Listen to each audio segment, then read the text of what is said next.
Hello hello hello hello.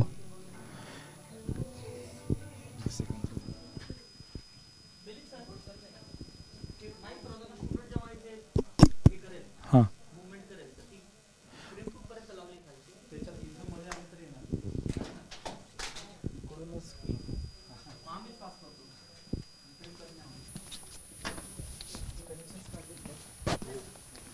Hello hello.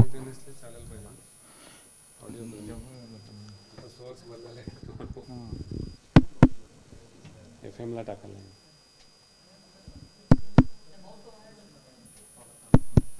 Hello hello hello. हां ते फक्त मग इथं सीडी चेंज करावं लागेल. इनपुट सुदर्शन सरांना सांगतो मी. हॅलो बोलून घ्या, त्यांना सांगून द्या. Hello hello. सर तसं नाही आहे, दोन्ही चालेल. हां ते त्याला अजून कनेक्टर लावलं तर चालेल. जेव्हा प्ले करायचं आहे ना, तर हे फक्त सीडीवर घ्यावं लागेल.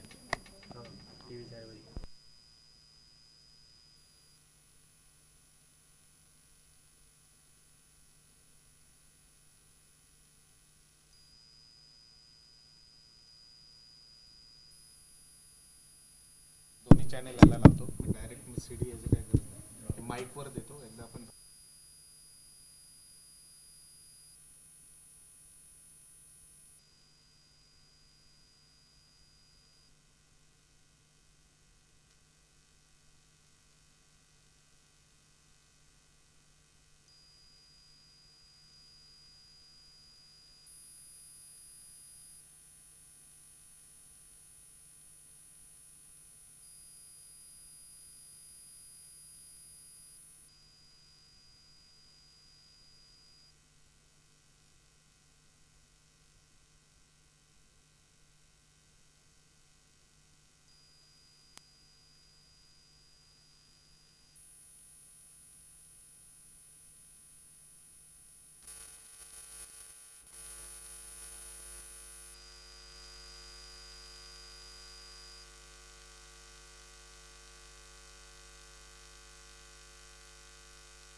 हॅलो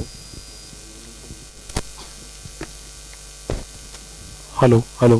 नाही hello hello hello. Mic test. आपण करत राहू. पॉवर दिली होतं ना. हे बॅटरीवर पॉवरवरच.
hello,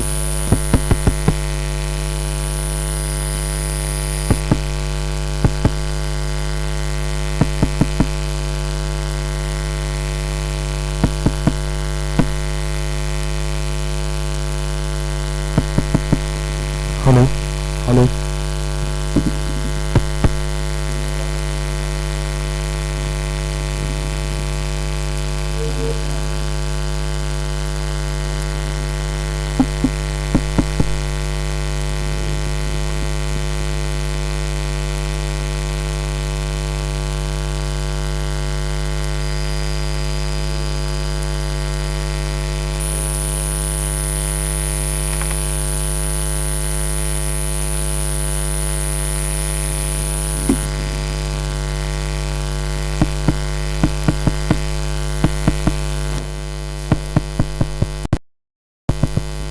hello, okay, hello, hello, hello, hello, hello,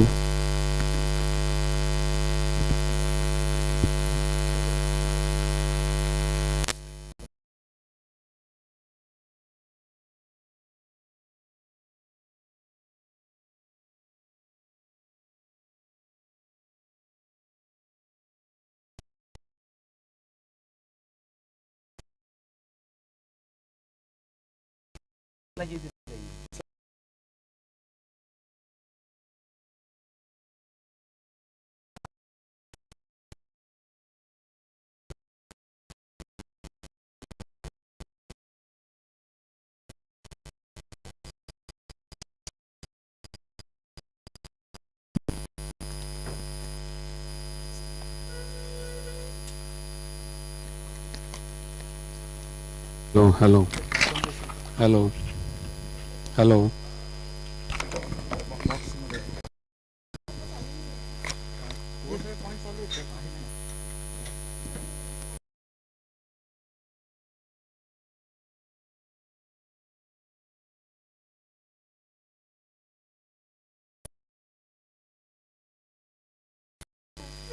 किरकोळ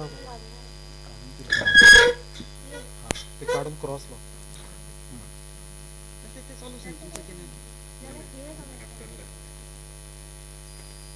तेच आहे ना.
Hmm?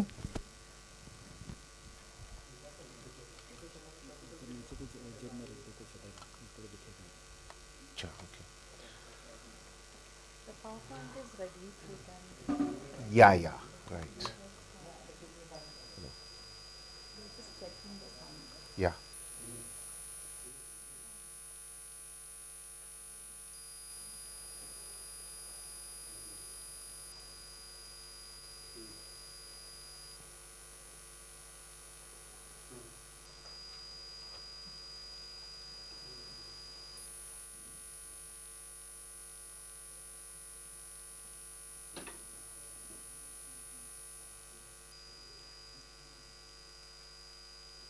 We've had some outflow since yesterday.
I beg your pardon?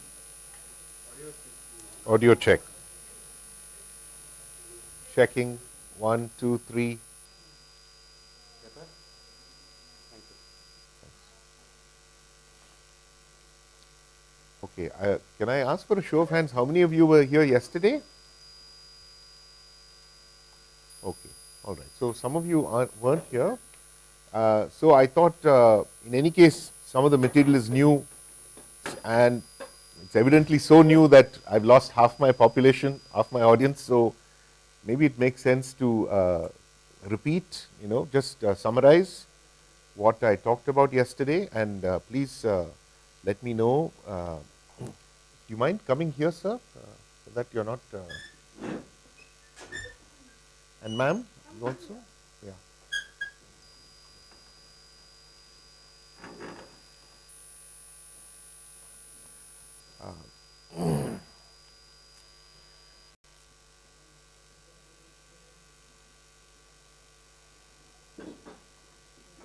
Yeah.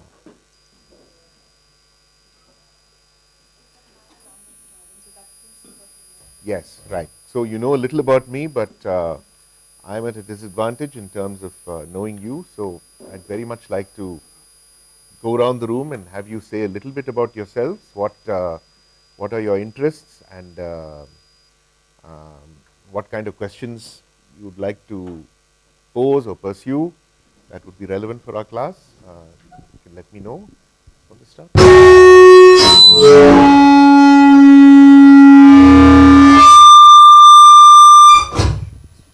Right. So my name is Pranav Garg. I am a first year student of MSc Mass Communication and Media Studies from this department itself, and I'm an aspiring writer. Okay. Right. And why did you choose media studies to be a writer, not English or Marathi or something? Because I was actually not just interested in writing, but also in other aspects like marketing and communications I strategies. see. And Okay. actually, I've done my graduation in business management. So from there. This is a second degree. Yeah. Got it. Yeah. All right. Thanks. Hello sir, my name is Santoshi and I am studying in second year of this department. And my interest lies in mostly video production and art direction. Video production and art. But I am a student of media research. Media research. Right. Thank you. Yes, sir, in the back. I'm Daneshwar Jadhav. I just completed my PhD from this department, and I'm looking for the You're applying for postdocs? Yes. Okay. And what was your PhD on? Study of Indian web series, production process and revenue model. Oh, great. Okay. So you can have a lot to contribute. Thanks. Yes. Yeah. My name is Anjali Habbu and I am a second year Maybe you use the microphone since you're also recording, no? It's not working right now. So my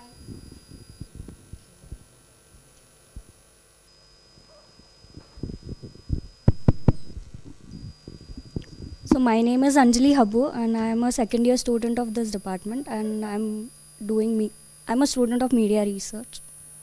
Okay. Hello, my name is Ankita Rairikar. I'm pursuing Masters in Media Communication from this very department. I graduated in Business Administration and I'm not sure, but currently I feel I am more inclined towards pursuing a career in advertisement and marketing. Okay. Good morning, sir. I'm Dinaz Rai Singhani. I'm in the final year of my PhD from this department. My PhD is a study of digitalization of Indian documentary filmmaking. I've taught a small 2 credit papers around media laws in this department itself. But my understanding is very, from an Indian perspective, sir. So it would be great to get an overall understanding of how media law has changed course and how it's so dynamic and its, relationships with different politics and justice and jurisprudence. So very much looking forward to this workshop. Just a question. How does digitalization affect documentaries? So it has, in fact, post-2010, the entire processes of filmmaking from production, pre-production, to screening, marketing, and everything, the entire, sort of gamut of the entire sort of life cycle of documentary has changed. So my study is more from a sender's perspective in terms of me interviewing the practitioners and how their processes of filmmaking have changed owing to digitalization. So, okay. So it's... Thank you. Hello, sir. I am Neha Gatpande. I am also a PhD student. I am from Women and Gender Studies.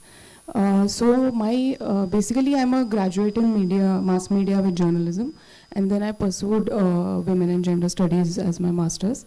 So my topic of PhD is I'm looking at new media spaces, how gender and caste inequalities are reconstructed. So my field site is basically Maharashtra, and I'm looking at Marathi writers who write on Facebook or social media, and what are their experiences. So I've been interviewing them.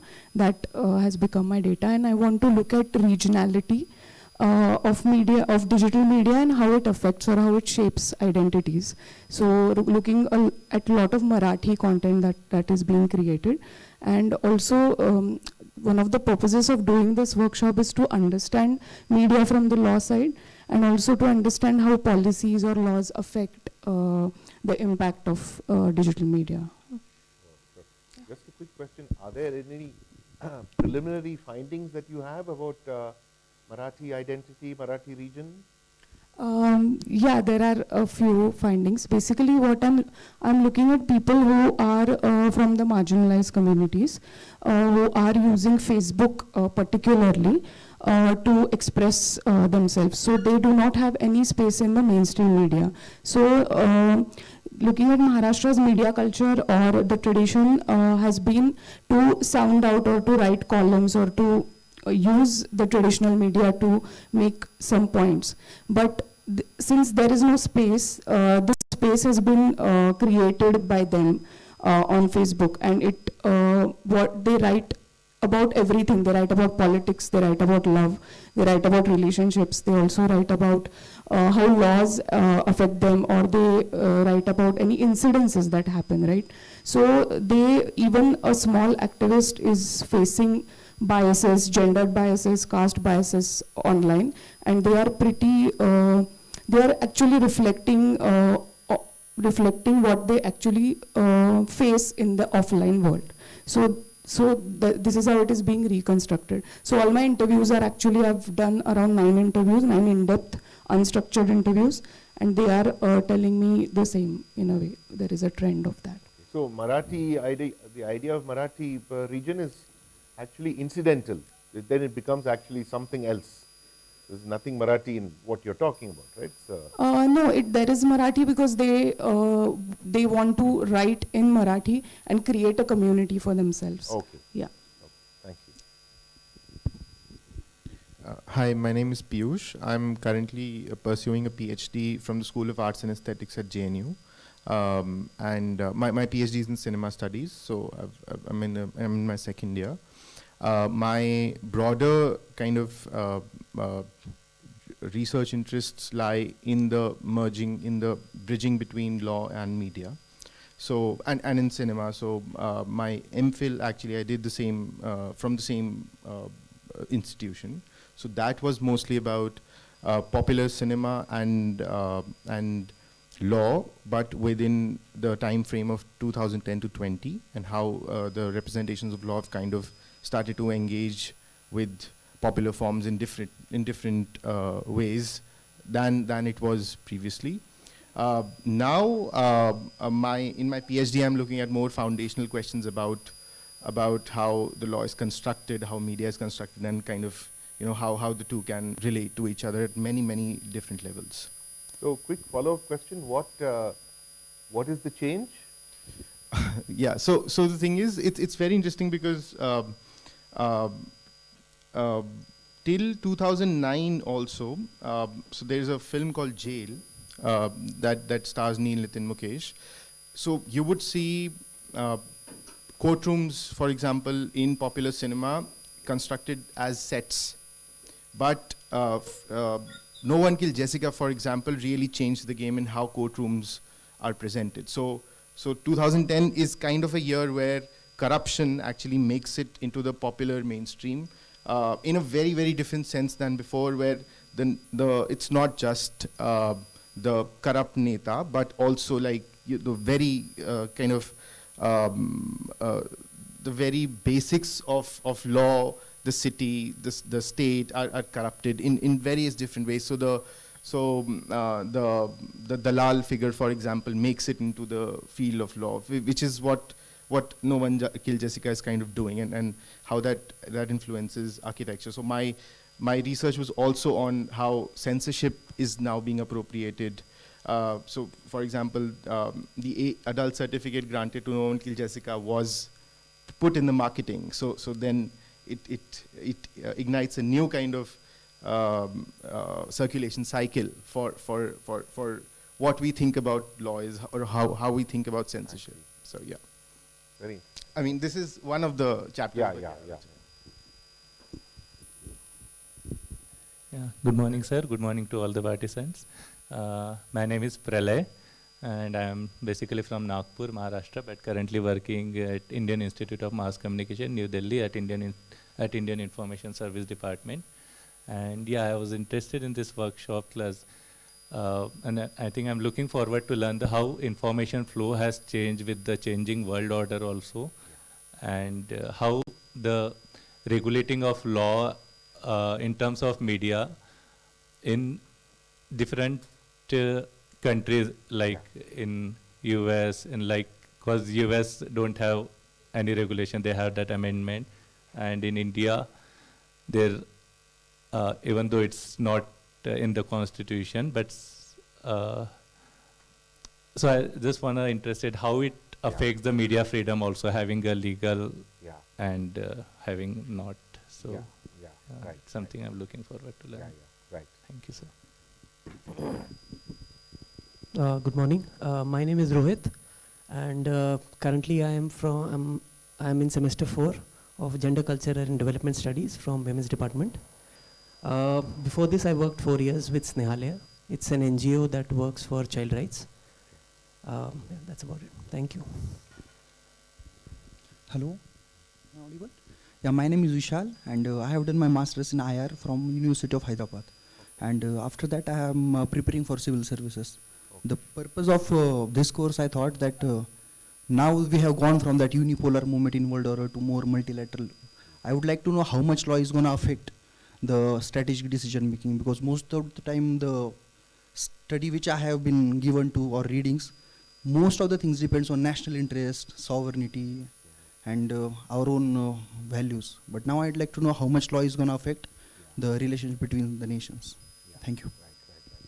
So, I mean, obviously, we cannot, this is not a crystal ball. I cannot predict, I'm not an astrologer, you know, but some analysis of trends which will help you to understand in whatever question you pose, the nature of the dynamics involved. Yeah. So, prediction is not so easy. One of the reasons is the readings which you are going to give us, the Carl Schmitt, which I had came across. That would be interesting to read. Yeah. Great. Good morning and good morning to all the participants. My name is Sushobhan Patankar. I'm a professor at Symbiosis Institute of Media and Communication. I teach journalism, documentary filmmaking and business of media. And I've been with Symbiosis for the past 11 years. Prior to that, I was a journalist for about 13 years. So, where? Sorry? Where were you? I was with a Hindi news channel called IBN 7 and an English news channel, their net sister channel called CNN IBN. So I was there for about 8 years, and prior to that I was with ESPN Star Sports as a sports reporter. So after about 11-12 years, basically I thought that maybe it is too much to be in TV now. Let's explore media from very academic angle, and I'm also a former student of this department. And Madhvi ma'am was really kind enough to accept me as her student for PhD, and I did my PhD under her guideship, and I finished my PhD in 2018, and my topic was media convergence. Basically, I looked at how television news channels adopted to internet and specifically social media for dissemination of news content through their platforms. And why I'm interested, or rather enrolled for this Gyan program, is basically as a journalist and over the past 11 years as an academic, it is really intriguing how the whole world order looked at media as such. You know, it is somewhere through watching few documentaries on America's mission to moon, or you know, the way Cold War is interpreted, I felt that there are several different ways to look at it. I mean, again, the Gaza conflict, there are several different perspectives to look at this particular conflict from different, different poles, or rather different nation blocks as such. So I was really interested at how these basically thought processes and perspectives developed over a period of time. Also, somewhere when it comes to, as you yesterday spoke about how in Indian freedom struggle, how it was always about nationalism, and not, I won't say always, but somewhere there is this perspective of nationalism in that. So how those trends came into Indian media somewhere, how probably I wanted to understand. I mean, I was really intrigued to see how in the film Gandhi, Mahatma Gandhi spoke about his newspaper and importance of newspaper, or how his yatras, or somewhere like Dandi Yatra, is in itself is a vehicle of messaging. So how these thought processes evolved over a period of time, I thought maybe this workshop or this program would help me to understand that. So that was my intention behind doing this program. Thank you so much. Thank you. Good morning, everyone. Good morning, sir. I am Dr. Ajit Gagre. I am working as an assistant professor in Department of Media and Communication Studies. And like Sushobhan sir, we do share several commonalities, and one of them, I am also a very proud alumni of this department. In year 2007, that was a very important year because my life took a turn and I became student of this department, and ever since I am enjoying the very process of being both student and a teacher in the field of media and communication studies. So in 2007, I entered this department and I completed my MSc in media and back then it was communication studies with a specialization in media research. That time my thesis is revolved around programmed humor content, and I did textual analysis of programmed humor on private FM radio station. And ever since I enjoyed the process of research, so I consider myself lucky because, like Sushobhan sir, I also got an opportunity to do my doctoral research under Dr. Madhvi Reddy, wherein I conducted ideological analysis of popular Hindi reality television shows. After that, I also got an opportunity to guide. I become PhD guide, and now I have two wonderful and very sincere, devoted research students. And with them, we are exploring the world of media research. The very reason of joining this course, and I won't be lying here, sir, I'm a big fan of your previous book. And trust me, had you conducted a workshop on any other topic also, I would have come. Just as like there are several directors, people don't look at the theme of the film, but they look at the director, and if the director is there, they don't mind watching the film. Similar way, had you conducted any workshop on any theme, I would have come, because your book, it was not just part of my literature review when I was conducting my PhD, but the very time, because as far as Indian media and Indian politics is concerned, 2014 was a watershed moment, and Indian media and politics is changing ever since. And same way, for global politics, current year 2025, I believe it's going to be a watershed moment, because after Trump's era, plenty of things are going to change. The reason why this particular workshop theme is important for me, because in our department we are doing plenty of experiments, because earlier we had two specialization, media research and video production, but we are also trying to think of new opportunity where we can really study and groom our student. I think the media laws and new changing world order could be a very interesting theme. And similarly, in our department, we have introduced few papers, like we're really happy to have Dinaz, who is teaching a paper in media laws and ethics. Similarly, in this semester, I'm engaging students with media laws and economics, and 4th semester students, they are learning a paper in media entrepreneurship. And all these papers, I feel they have a huge resonance with this particular theme. So I'm really looking forward to learn plenty of things from you, ask questions, and so that all this deliberation and discussion, it would help our department to find a better foundation, and also we would have a renewed understanding with which we can move forward. Thank you. So good morning, sir. Good morning to all of you. I also have few commonalities with Ajit sir and Shivmohan sir. I am a student alumni of this department and currently working here as an assistant professor, and I am doing my doctoral research under the guideship of Ajit sir. So I'm looking forward to this next 9 days and listen to you and have this course. Yeah, thank you. Good morning, sir. My name is Elvis Francis. I am a student of this department, and I am in my second year of masters from this department. Yeah. Okay. Right. Okay. All right. So thank you all for sharing your thoughts and ideas and a bit of your background. I'm sure I hope the conversation deepens over the next several days. So let me start by trying to summarize some of the things, main points that I outlined yesterday. This course, Media, Law and World Order, why have I framed it in such a expansive way? Because media is all too often understood in quite very specific ways. Media means what content, what channel, what program, what audience. It devolves into a very specific set of questions. Now that, so to say, at the dawn of media, which is to say in the 1920s and 30s in United States, which was the United States was the country which had a kind of mass democracy. United States was the first post-colonial country.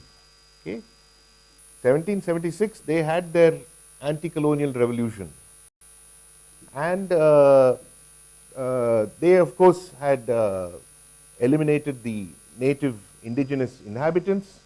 They had to take over a territory that was quite vast, and they made it more vast. We all know that, by series of military engagements and so on. So one of the things that has happened in US history is that from the very beginning, we now understand, thanks to the work of a historian like Paul Starr. Paul Starr has written this book called The Creation of Media. Yeah? And I've reviewed it in some sociological journal. One of the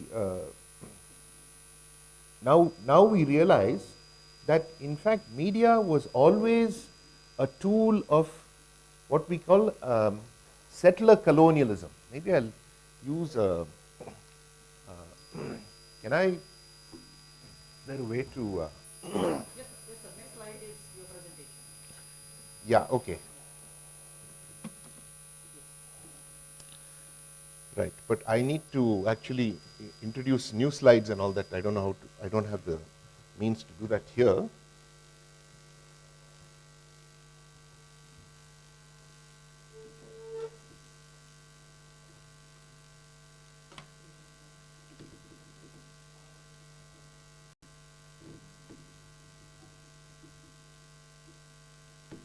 Yeah, just right on top. Can you take me to the top and I'll just add a slide there. Right. And can you add a slide after this? Uske baad. New slide. That's it. New slide. Right. And can I add a few more slides maybe? Yes. Right. Okay. So when I want to go here, yeah, like this. Okay.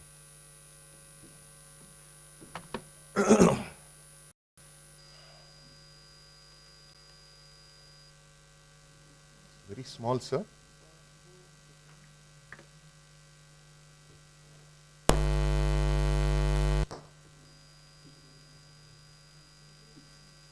maybe you can use whiteboard. Okay.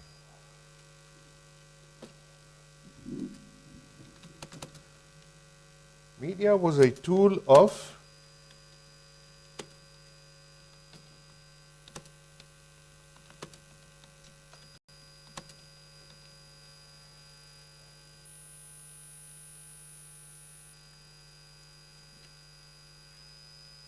United States settler colonial rule. Okay. Now let me just say, by way of preface, talking to Dr. Reddy yesterday, no, I've come from the United States, and some of you may be wondering, why is he criticizing the United States? He's getting his salary from there, he's lived there. You know what, something's wrong with this picture, you know, and let me just say, it's not that I'm wanting to criticize the United States. I'm trying to lay out, you know, certain dynamics, certain forces that are at work, and this is not with respect to any particular loyalty or affiliation. It's valid or relevant anywhere. So please don't focus on this question of why are you being critical. And in fact, yesterday it seemed as if I'm criticizing the US and everybody was silent. So it was as if I was from outside the United States and you are all from the United States. You know, so it should not have to be like that. We can have an open discussion. It's not an issue. Yeah. So media, you can say, provided, constituted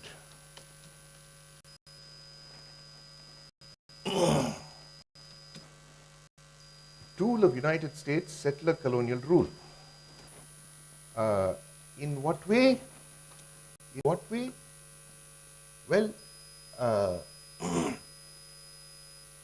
the answer comes when we compare it to what was happening in the so-called Old World, that is Europe.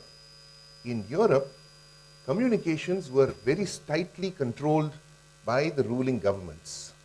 There was censorship, there was high taxation, there was limited availability, there was limited access for the masses, there was suspicion towards communication, and it was a realm of privilege. So if you take, for example, the postal service, it was very expensive to send a letter anywhere. It was a privilege of the rich to send a letter. It was not something that anyone could do if they just wanted to do so. If you take, yes. Yeah, right. So I'm talking about the colonial period, which is before 1776. So the settlement began roughly 1492 onwards. So we're talking 16th and 17th, 18th centuries. Yeah. And let me give you some examples that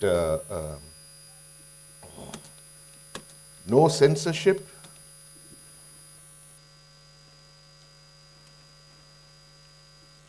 no taxation on postal service,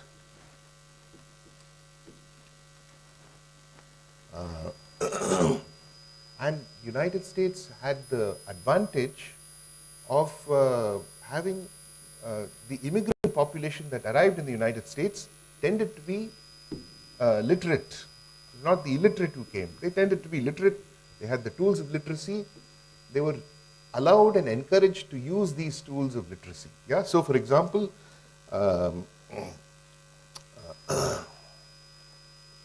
when it first became possible, there were public libraries.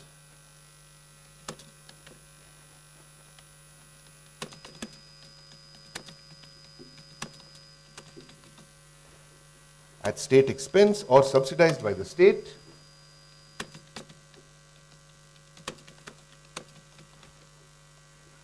Right?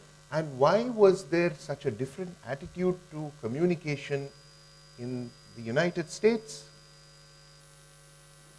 Because the state understood, or the colonial elite understood, that with a vast geographical territory, and of course, remember, they were also conducting wars with the native indigenous people, which also required improved communications and so forth.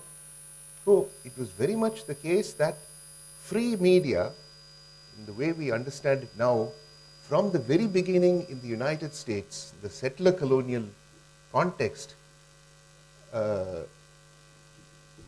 media was a proxy for white settler colonial rule. That identification was strongly established by more than 2.5 centuries of practice. Yeah, and that's a material fact we have to take very seriously into account.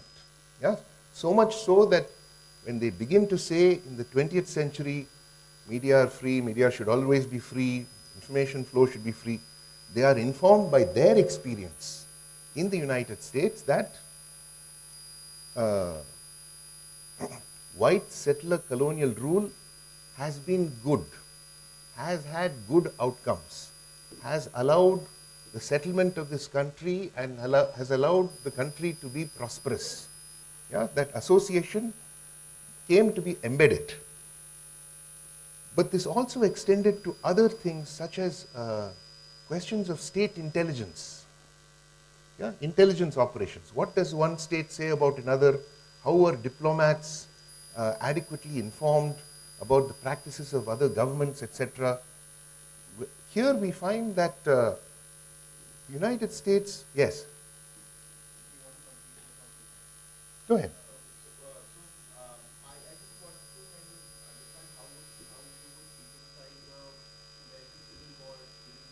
Yes, yes. Coming to that. Yeah. Okay.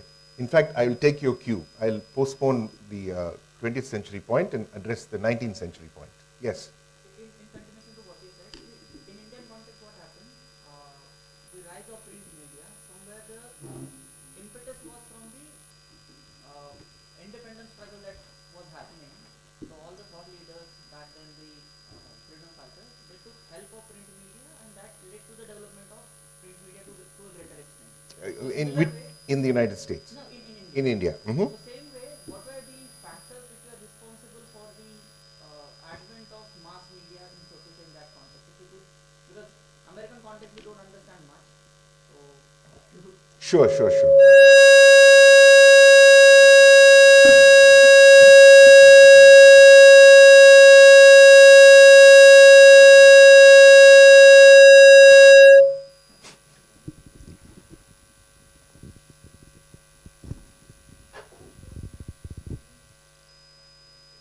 Yeah.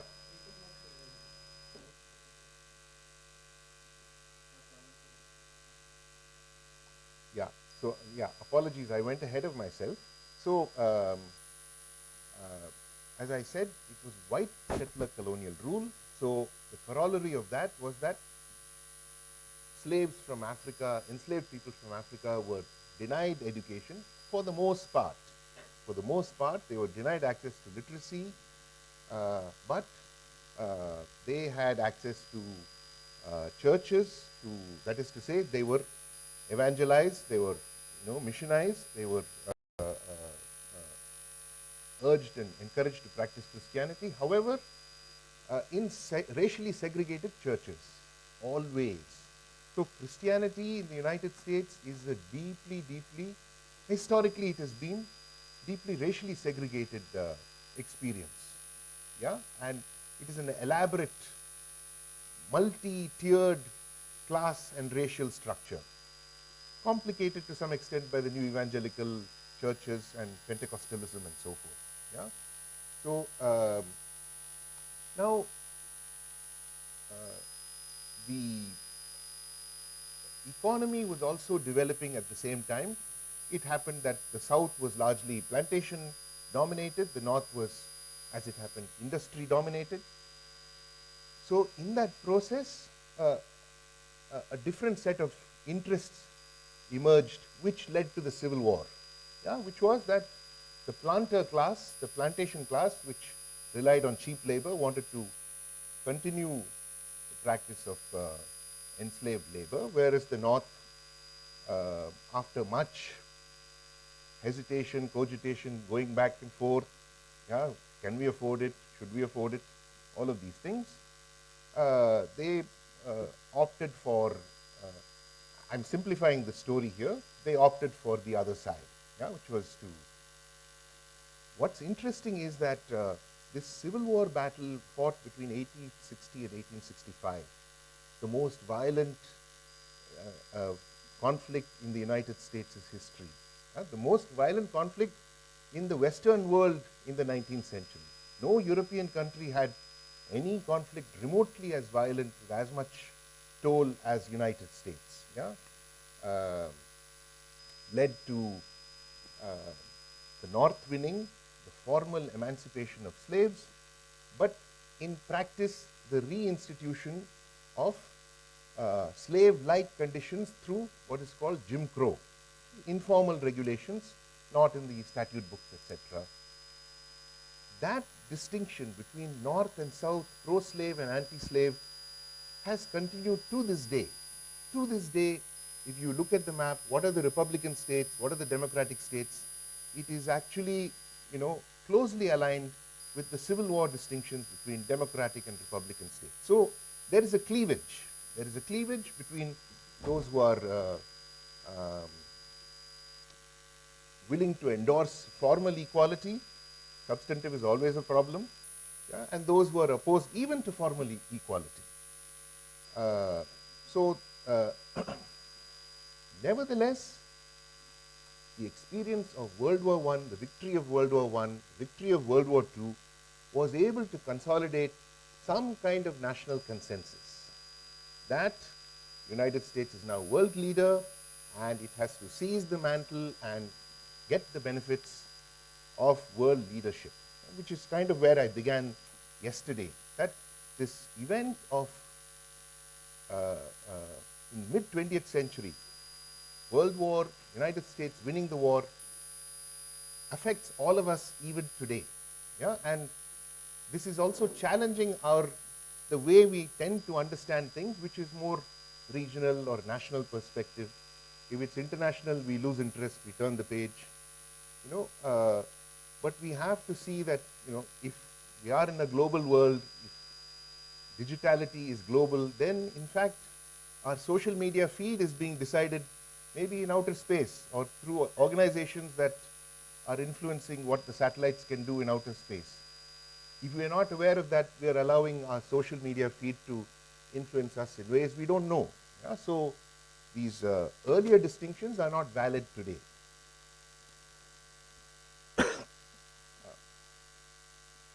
So what I was beginning to say is that the convention of not treating information as a privilege, which was the tendency in Europe.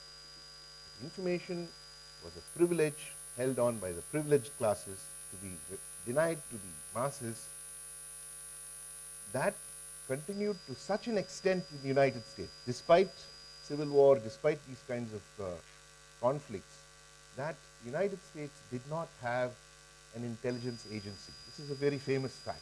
World War II, they had jerry-rigged, just for the occasion of World War II, they said, we must have an intelligence office.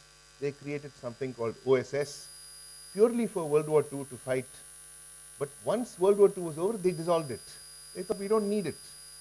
So to that extent, the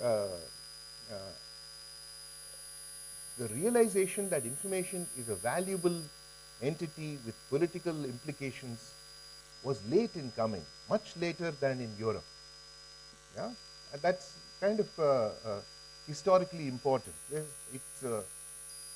points to the, you have to say, there's a kind of democratic ethos, despite all of the racism and all of the other problems.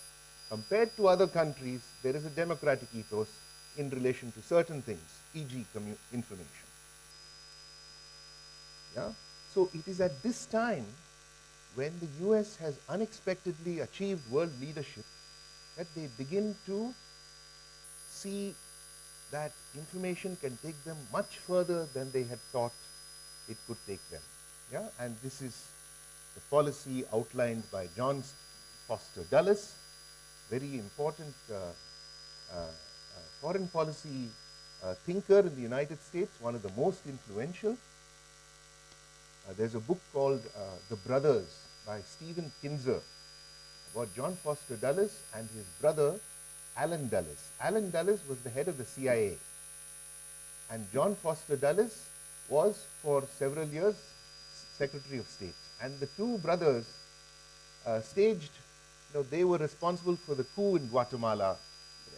Democratically elected government was overthrown. They were responsible for the coup in Iran, where Prime Minister Mossadegh was overthrown, etc. And each of these events was highly impactful. Yeah? So the reason I'm talking about the question of world order is that, in fact, after World War II, the United States did try to create a new world order. What were the signs of it? International financial institutions, IMF, World Bank, United Nations as a kind of parliament of all the world's nations. Yeah, it was created. When it was created, the United States was confident that the former colonial powers could control the United Nations. That was a almost unthinking, unexamined assumption at that time. Yes? At the founding of the United Nations, they had 45 or 50 members. Europeans and the United States controlled the votes. They could make anything happen through their allies and puppets. But over time, more and more countries acquired independence. They fought colonial rule. They began to speak up, exercise their voting rights in the United Nations, and in the process, the world order changed. It had to accommodate all of the new demands that were being made within it. So you had, for example, the South American countries pointing out that free trade was leading to poverty in South America because it was actually unequal exchange. Following the South American objection, you had the Tunisian minister at UNESCO, the head of UNESCO at the time, saying that there is an unequal exchange of information, that free flow of information leads to one-way flow. Actually, the West is giving us all the information, the rest are simply consuming it. This is information colonialism. So there was a pushback. We'll talk about that later. But so we had a world order that was created. It was modified, extended, pushed back. Attempts were made to accommodate the new entrants. The majority of the world was now beginning to speak up. And in that process, the United States had to struggle. It was not, it's a much more complicated story thereafter. You don't have a simple storyline. I'll try to tell you some elements of it. The one element that I'm constantly focusing on across this course is that media and law are closely related. And the question of media is actually very little examined, insufficiently examined. It's been given a free pass, in the sense that media are benign, or media are trivial, or media are stupid. Anyone who studies media is stupid. You obviously didn't get enough marks. I study physics, you study media, okay, goodbye. Okay, so various ways in which the question of media was, let's say, put under erasure, was rendered not worthy of examination. Yeah, not worthy of examination. And that was, I would argue, an important aspect of this post-World War II order that the United States created, in which, as I've said, this idea of the free flow of information was an unexamined but very important element. When did it become subject to scrutiny? I would place it with Herbert Schiller's 1975 essay, which is on your syllabus, about information dominance and so forth. It's a classic, very brilliant essay, saying that it has been there all along, we have not noticed it, this is what is going on. European countries are also seeing it. It's a way of US to acquire dominance, and it has been doing it without anybody noticing. And when the third world countries are speaking up in the United Nations to object to American dominance, you look at the rage with which the US is responding. That tells you everything. How did the US respond? They said it was a Soviet plot. They said it's a Soviet plot. The Soviets are manipulating poor third world countries who don't understand. They are driving them into the arms of communism. We have to save them, etc. Okay? So across this process, as I've said, you can say there was a kind of a twofold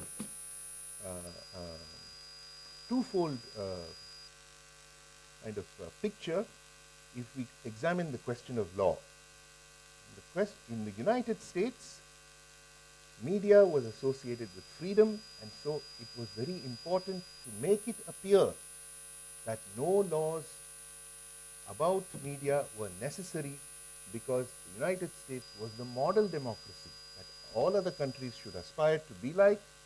And in the United States, spontaneous, organic, consensus, harmonious circulation of free information, that is only having the effect of making the democracy purer, finer, better.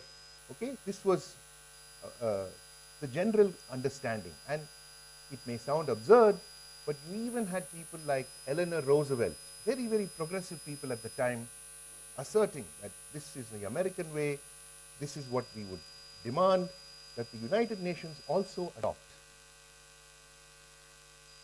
And they were successful to the extent that one of the first departments created in UNESCO was the Division of the Free Flow of Information, which exists to this day. Yeah? Division of the Free Flow of Information. They were successful to the extent that in the Universal Declaration of Human Rights,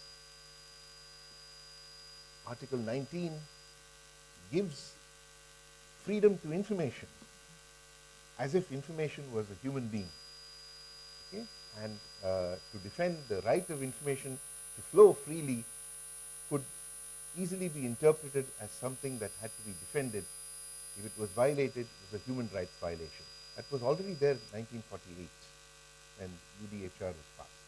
Okay? So these were some aspects of this world order.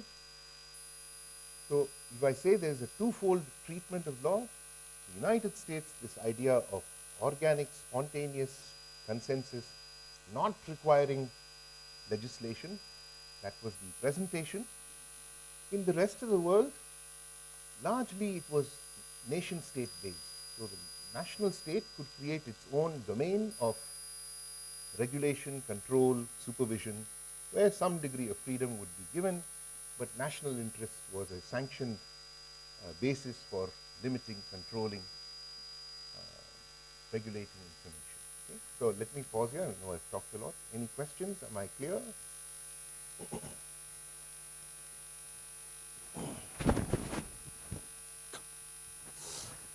Just the water.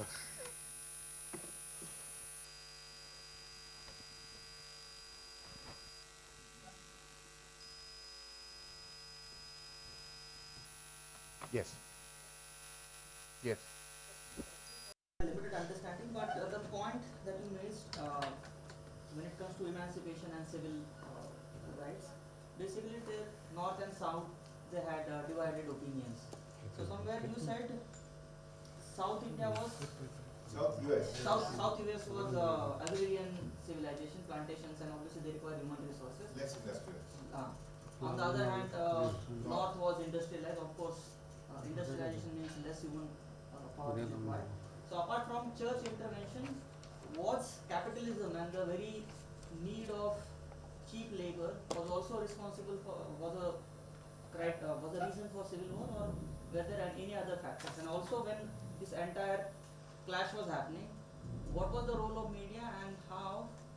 What was the political economy of media and how it influenced the side that were taken? Because every war is always fought on two fronts. On one hand, after war is fought, and second, you need to create a public consensus. Sure. So how that was unfolded? Yes. You are returning me to the question you posed before. Sorry, I didn't.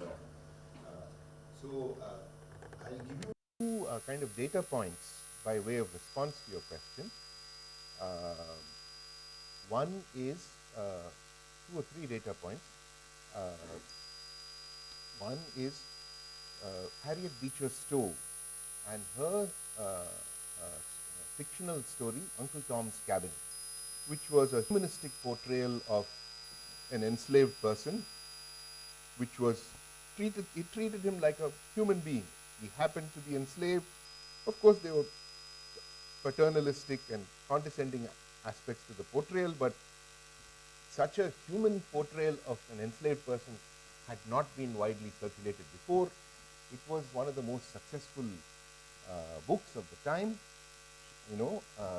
so there was an openness to thinking about the African American differently, in more human terms. In other example, the most photographed man of the 19th century. Anybody know who was the most photographed man of the 19th century? It was a slave. It was a freed slave whose statue is in Harlem in New York City, and he published his memoirs, the autobiography of Frederick B. Douglass, which is phenomenal read. A gifted, highly eloquent writer who told his life story as an enslaved person who became free. Major success, and he was his image was sought after, so. And the third is the Dred Scott case, where an enslaved person petitioned the Supreme Court to say that he should be free. And now this question of whether you were free or not depended on where you were, which state you were in, when you came to this other state, because in some states you were, by virtue of your birth, you were enslaved, you could only be a slave. In some states, enslavement had been declared illegal. So he had moved from one state to another, one owner to another. His owner had given him freedom, but the court did not accept it. Petitioned the Supreme Court, and Supreme Court denied the case. Said, no, you're black, you're a slave, that's it, end of story, bye. So these were some of the so the data points on either side of the story. The media were not consolidated at that time in the way that they are today. We had rather what Veena might call critical events, which then lead to a snowballing of coverage, public sentiment, campaigns, etc., that feed into the ongoing debates. Of course, a little before that, you had even rebellions by white people against slavery. So there were kind of protests, activities, communications on either side, which marked the turbulent character of the issue. Was not clean cut, yeah.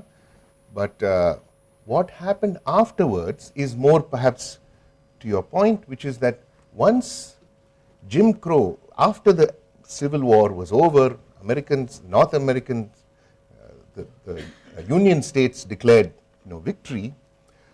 They allowed the conservative Southern planter elite to restore their control in the South by passing various kinds of illegitimate local regulations to exclude African Americans from prosperity. There was a short period during the Reconstruction, which W.E.B. Du Bois has written about, where the black people proved their ability for governance, for development, for prosperity, and that was even more dangerous, right? It was not like, oh, we were wrong, okay, they can do all this, let's help. No, no, no. It was the opposite. We have to crush them, to eliminate them. So it was, you can say, we have two categories here. There's politics and there's war. Yeah. Now we have someone like Clausewitz, who has said, war is politics by other means. It's a famous statement. Then we have someone like the Florentine theorist Machiavelli, who said, politics is war by other means. Okay? Now both of these statements refer to war and to politics, and both of them speak about other means. Yeah?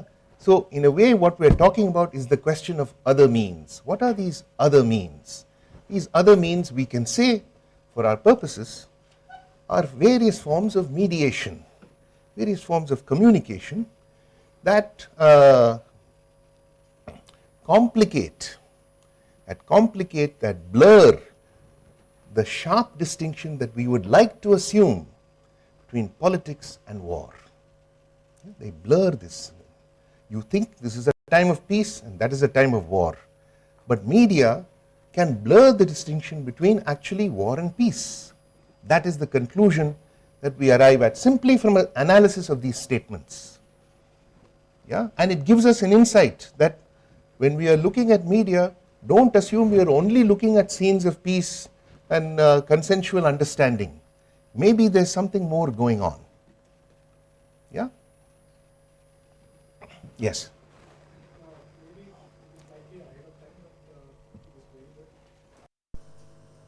Prior to pandemic, I got an opportunity to attend a talk by a senior IPS official here in Pune University, and he was saying that this whole fight against news verification by Google and many of these corporations is basically a countermeasure to information or infodemic that is somewhere spread by Russians.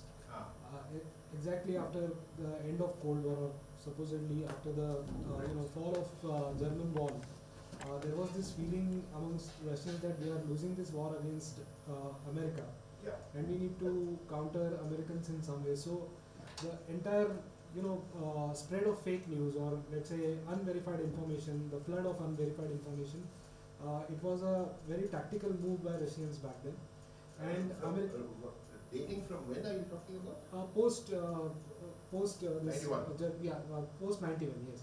So they wanted to get back to Americans in this information war, and probably Americans realized it pretty late that they are probably caught napping as far as this infodemic or this entire fake news narrative is concerned, and hence Google and many of these corporations got into this business of news verification and fake news detection and all that, saying that we are here to save democracy from fake news. So my question is, do you agree to this logic given by a senior IPS officer back then, that this is somewhere? Yeah, it was like in 2018. I attended a workshop by Google on that, and I got an opportunity. So already Trump was in power, because Trump was a friend of Russia. Right. Trump was a friend of Russia. He was an enthusiast of Russian news, and he saw fake news as a tool for his own purposes. Right? He would compliment. You can find it on YouTube. Complimenting Steve Bannon and other of his campaigners you flood the zone with bullshit. You guys are great.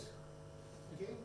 So, I mean, this is not, as the president of the US now. So, whose fake news would be the question?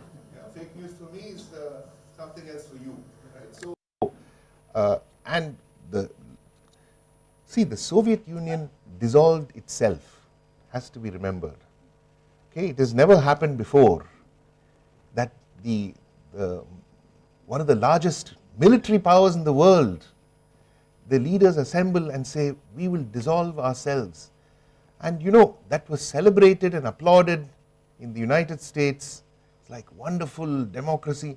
But this led to the deaths of, untimely deaths of tens of millions of people who lost their incomes, lost their pensions, lost their health insurance, no security at all, no safety net.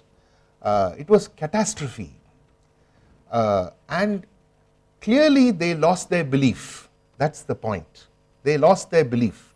Influential people at the top lost their belief. Maybe they were persuaded to lose their belief. Maybe they were funded. We don't know all that. Okay?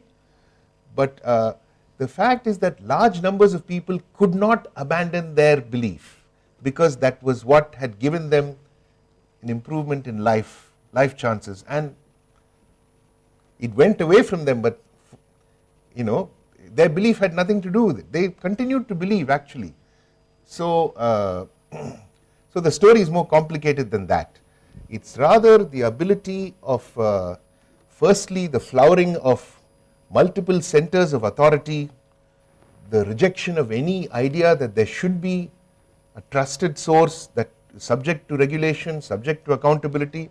All of that was during the Reagan era dismantled. Equal time amendment dismantled, fairness regulation dismantled, limits on how many stations you can own dismantled, and technological change allowing enormous convergence, enormous concentration. These I would say are much more important, and all of them actually are located in the United States, which is a much more anarchic, you know, it allows for a more anarchic form of politics. Yeah, that's what we're seeing. Right. Right. Yes. After 1990s. After after World War II. World War II. Yeah. But why was there disagreement within the USA? Because they never signed the GATT. Senate never passed the GATT. Because after 2 or 3 decades, it somehow came that USA is a hypocrite. It is not signing. USA is a hypocrite. It is not signing CTBT, is not signing GATT, and still it is wanting to build a world order. Yeah. So why is there a domestic politics angle that much of a divergence? So there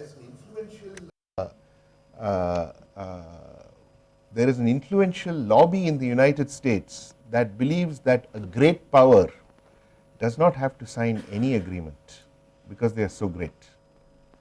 Okay, and that is that's what we are seeing, that we don't have to, because that means we subject ourselves to the collective.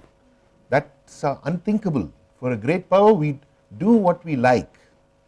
So during the Iraq war, George Bush and his cabinet were often saying, we shape the reality, we don't respond to the reality, we shape the reality. So they believed that with their military and financial and media power was the third leg of that project, that we shape the world as we want it. They prevented the media from reporting the Iraq war, if you remember. Said you have to join the army and be embedded within the military unit in order to see what we will allow you to see. You know, so unlike before, where they could actually go freely and report the Vietnam War and so forth. Yeah, so so that's what you're looking at. You're looking at a world power that claims to be rules based, that claims to be upholding law and based on law, respect for law, but it's not consistent. Okay, let me just say at a minimum, it's not consistent. Right? Yeah. Yes. Position that you are taking, you are calling the entire legal regime as somebody who is not doing enough, but in American context. But the problem is when you look at the American law and if you look at from political economy point of view, generally the vertical expansions, generally they are prohibited in most of the Western world. In India, we are still struggling with that. You mean when any content creator, they are not supposed to enter into the distribution line. So the Meta was allowed to absorb Facebook, Google was allowed to absorb YouTube. Exactly, but now there are talks about dismantling Apple because it has become. Let's see. There are talks. Because in India, actually, what is happening? For example, Reliance now they have entered into content creation, but at the same time, they are also kind of control the distribution channel, not just cinema, but the Jio, the entire thing. So that way, in India, we are experiencing a quite an extreme example of concentration of power. So, at least in your, because you come from so could you please shed some light on that? In what way it is different, and what is going to be the new information order in that regard? Yeah. So, of course, the United States has a higher literacy. It has a longer tradition to more centuries of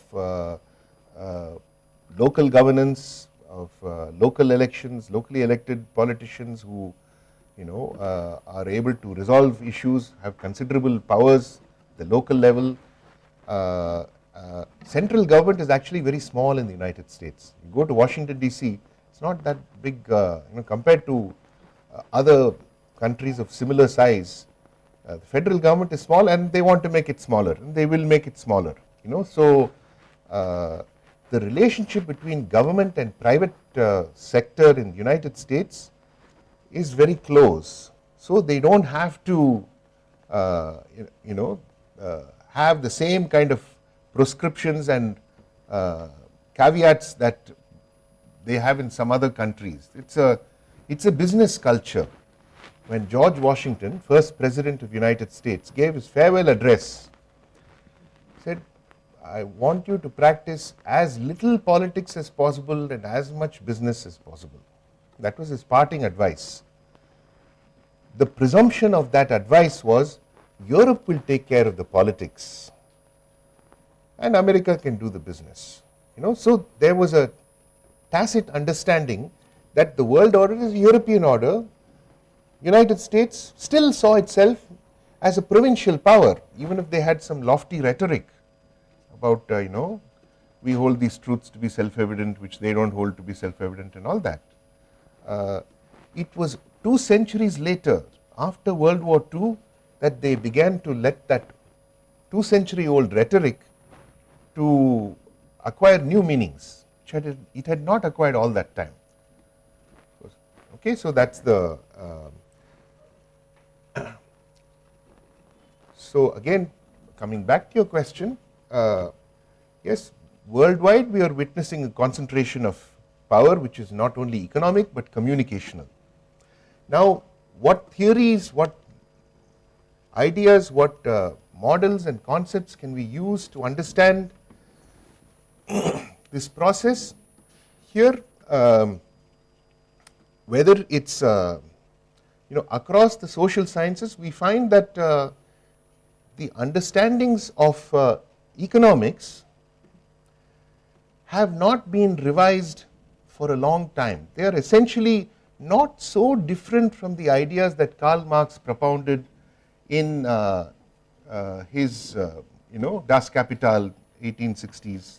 Not so different. There's a kind of, if you take Maynard Keynes, all of it can be fitted into the arguments made by Karl Marx.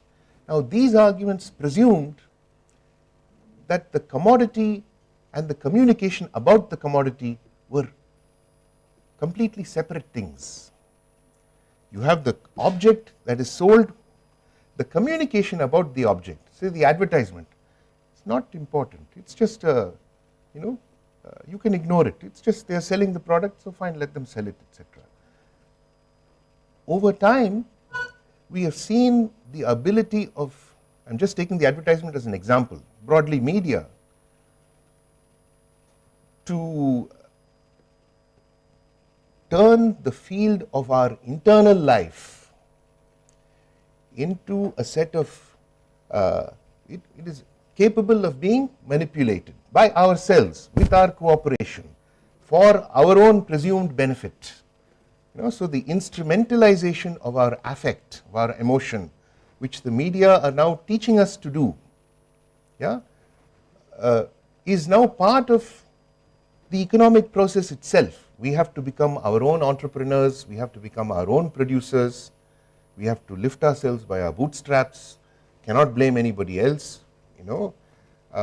So this kind of deepening of the capitalist ethos, you could call it, right, has been enabled by an intensification of media, and that has generally been left out of economic thinking.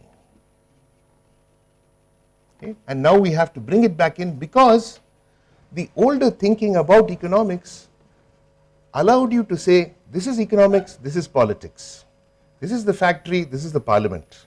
Factory, you do what you do, then we talk about it in parliament. They are separate spheres. That's the liberal solution. But today we have a very clear rejection of that model. All the billionaires are in the cabinet, right? They are actually calling the shots. The president himself is saying, dismantle the government. Business must call the shots. So in a way, this is the triumph of media.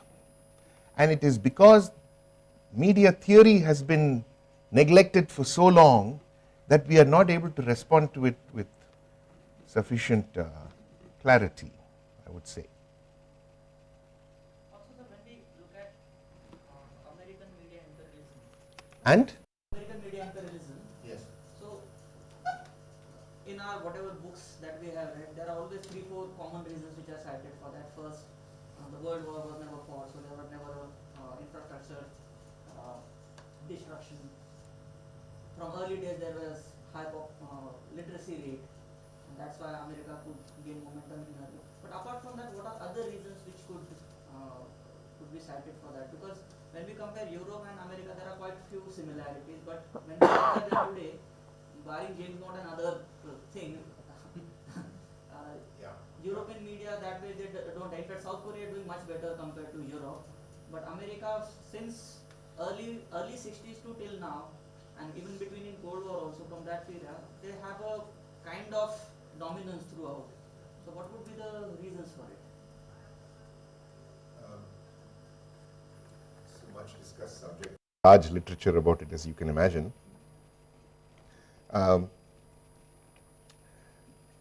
I'll just give you some of the most common explanation. Europe was a feudal society. Church was very powerful, monarchy was very powerful, aristocracy was very powerful.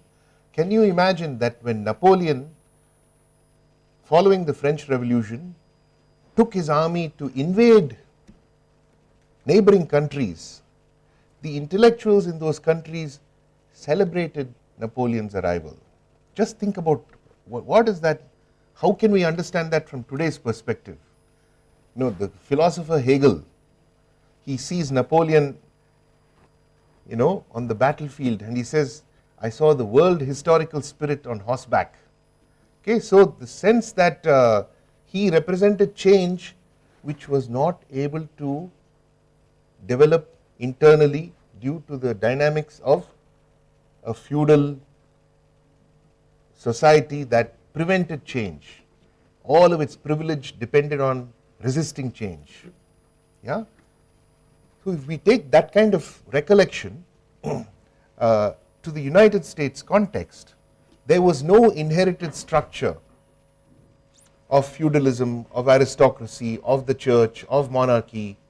It was a business culture, top to bottom business culture. Yeah. And so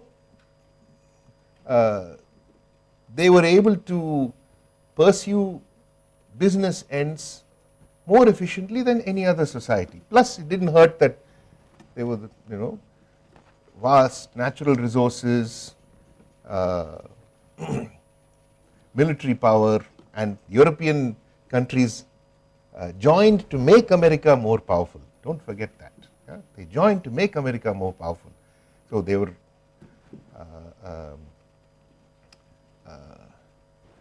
they shared the project of, you could say, controlling attitude towards the rest of the world. Yeah. So the Marshall Plan, after World War II, the European countries were devastated, and United States announces a Marshall Plan to say we will give you so many $1 billion to rebuild your economies. It's a gift. Of course, there was they had to buy US goods and all that, but truly that was a more generous act in foreign policy than one has often seen. It was a rare kind of gesture. They did not extend that Marshall Plan to the third world, which had suffered 200 years or more of colonial devastation. It was not even a question. They said we will give you technical aid. So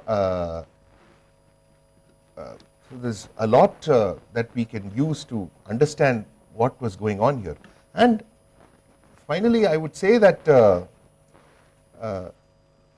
today, of course, big tech and has been the driver of stock market gain, and the business success is all in that domain. Really, it's not widely spread. If you look at which sectors are doing well, the big sectors are simply, big tech is where all the success is. Yeah, and that's not a healthy economy, you could say, right?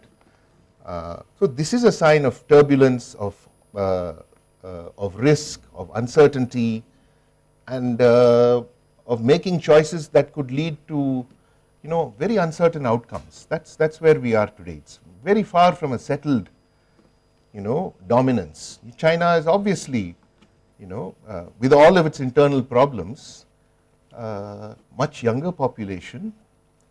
They have cultivated third world for 20 years through infrastructure building, etc. And they are able to oppose their ideas to the United States quite effectively in many domains. And Chairman Mao had given a instruction to one of his parting pieces of advice, you might say, compared to the US. Chairman Mao had said, never seek hegemony.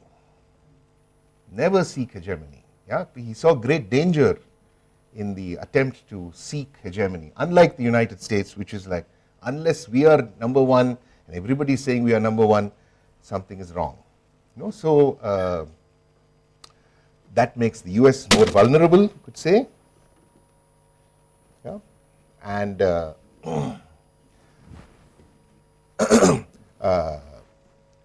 confirms the sort of instability of the world order that is the occasion for our inquiry here. Yeah?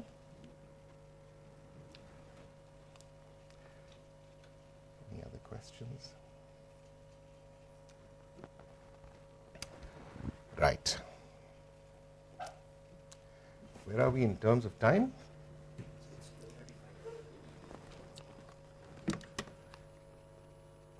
Should we break for a bit and reconvene before I get into the...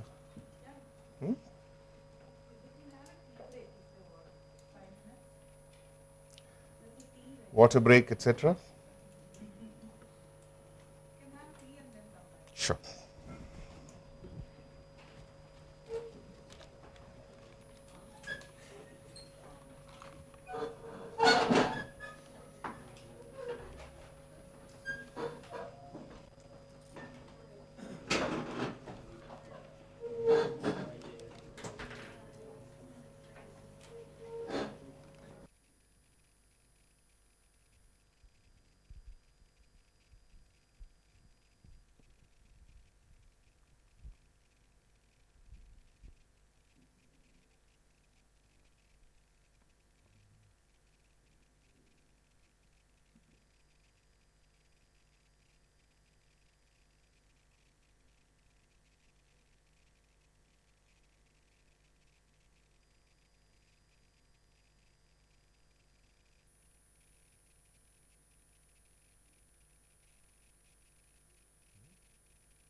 Yeah, hello? Yeah, right. Right. So, media represent the world and thereby can try to shape it, indicating through inclusions and exclusions what is worth seeing and what is not worth seeing, what can be ignored without consequence. Yeah, that's, to the extent that media are conveying the world to us and we rely on the media for our knowledge of the world, these statements can be accepted, I suppose. Yeah. And the question then, which is implied by the text that you were assigned for today, caught in camera, what happens when the norms are violated? What do you do? How do you show it? Yeah. So this is a question about how do you, in a society that is where media are providing the information that is shared across the society, there is some massive violation of collective norms. How is that to be treated by the media? Is it to be ignored? Is it to be condemned? What is the response? Now we can, so the example that I've given to sort of start the discussion is the Christian Delage, caught in camera, which is the innovation in jurisprudence represented by the Nuremberg trials of 1945, where Justice Robert H. Jackson, Supreme Court judge, who was not a graduate of law school incidentally, he had 1 year law education, but in those days it was possible for a non-lawyer to become Supreme Court judge. He made these two decisions. One was to bring motion picture evidence to show how unthinkable crimes had actually been committed. So the problem was how to convey things that nobody could believe. 6 million people killed, etc. How to convey this industrialization of genocide, the factory system of genocide that the Nazis had created, how to convey that. Now, if you look at how Nazi Germany had dealt with this problem of mass slaughter, they made it a secret. Maybe it was a public secret. Maybe everybody knew, but they should not show it. No photographs to be taken of it.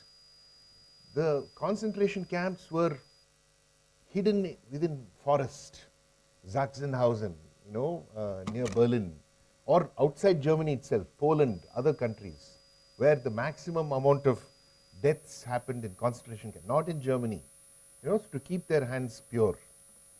In fact, there is a statement by one of the Nazi leaders that the technology allows us to keep the souls of our soldiers pure while we at the same time purify our society. Okay, so technology became a kind of mechanism of denial. You achieve something, you are using the technology, but since it is a technology and not you, then you didn't do it. It was a clear mechanism of disavowal of agency. Yeah, that was the policy was spelt out by the Nazis. Yeah, and what it relied upon was that nobody should see it. Maybe you whisper about it.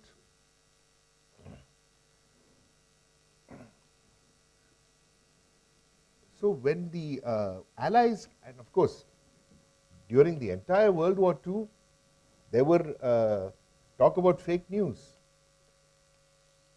People who did not want America to go into the war, the pacifists, they were prepared to believe that there were no concentration camps. Justice Robert Jackson himself did not believe there were concentration camps. He said this is fake news, in order to get the United States into the war. But nobody can do such horrible things, and that was a widespread belief amongst people at the time. Yeah, there is another complication to the story, which is that they knew the railway lines, they knew that IBM was involved, they knew that other US companies were involved in the slaughter. They could have bombed the railway lines to prevent people from being transported. United States did not do that. If you go to the Holocaust Museum in Washington, D.C., all that information is provided, actually. Yeah? So, they are quite critical of the US government practice right there. It was opened during the Clinton era.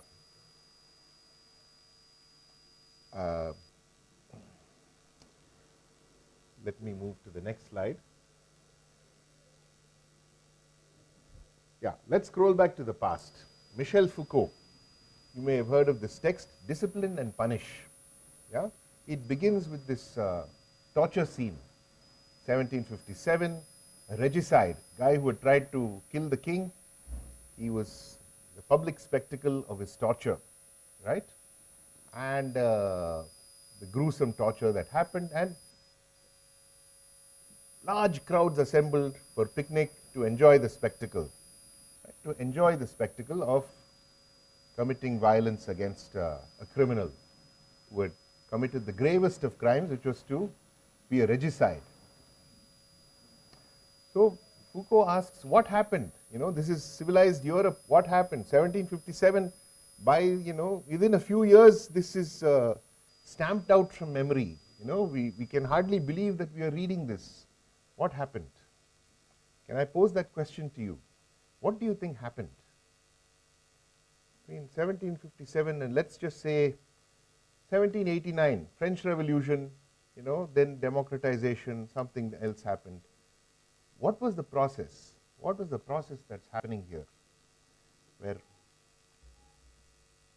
violence can be public, can be celebrated as a tool of social regulation, and within a few decades it is wiped out from memory. It's impolite to talk about it, right? Those who remember it are social embarrassment. Yeah, what happened between these two times? What's going on? Yeah.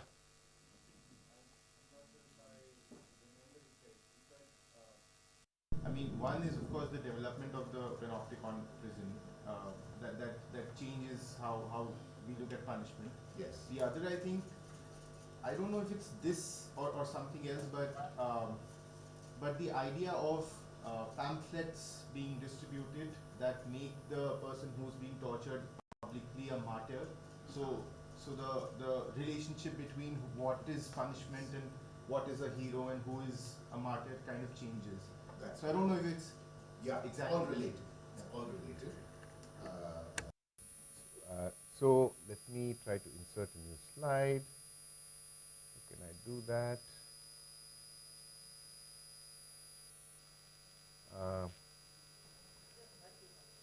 Right click, okay. Right click where? Sorry.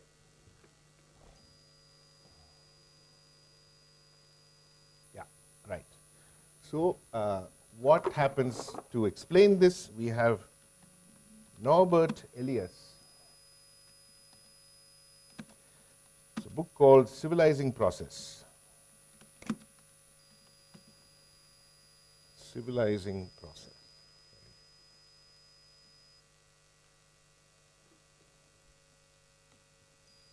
The civilizing process. What happened essentially was, over a period, violence withdrew from public life and became secret. It became hidden behind high walls. It was no longer okay to show it as a public spectacle. Yeah? The civilizing process, which had many other aspects to it, in comportment, in dress, where you could wear your weapons, what kind of, table manners were appropriate, whole host of things that essentially withdrew any hint of violence from so-called polite life, civilized life.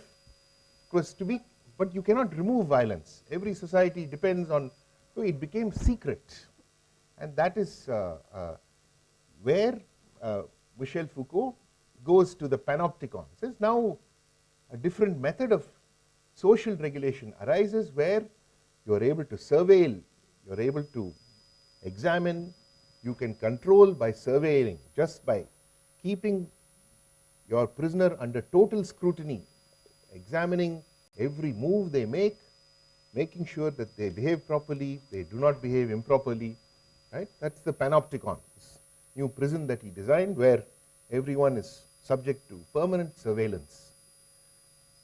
So this, this withdrawal of violence from public admissibility, it's no longer okay to admit the existence of violence.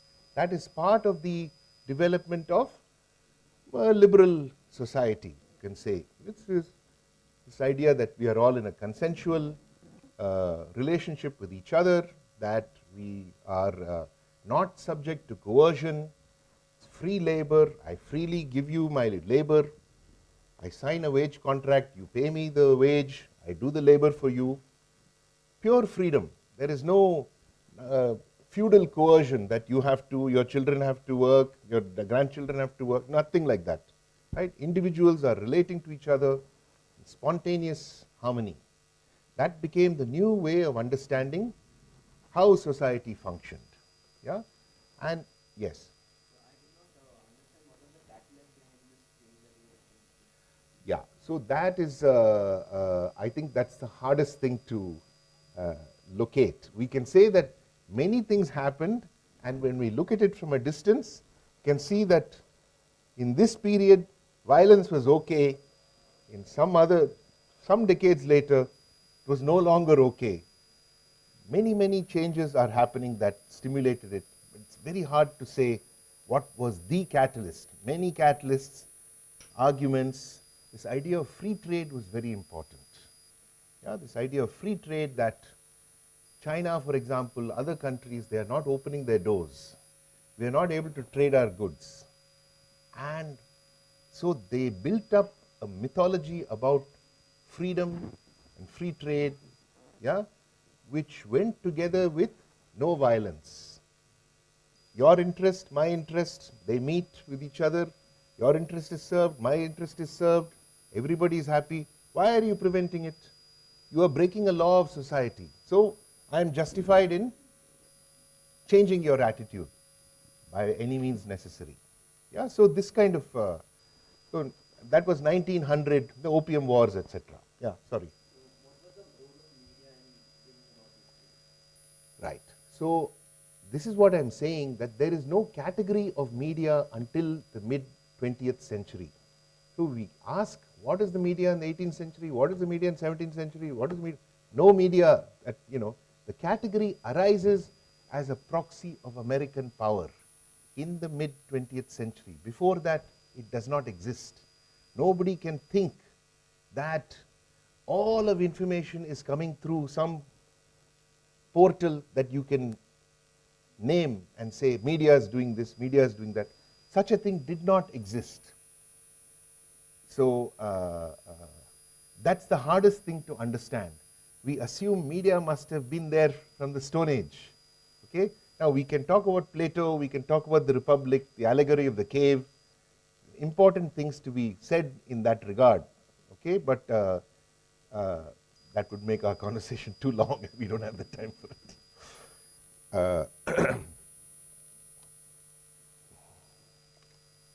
Right.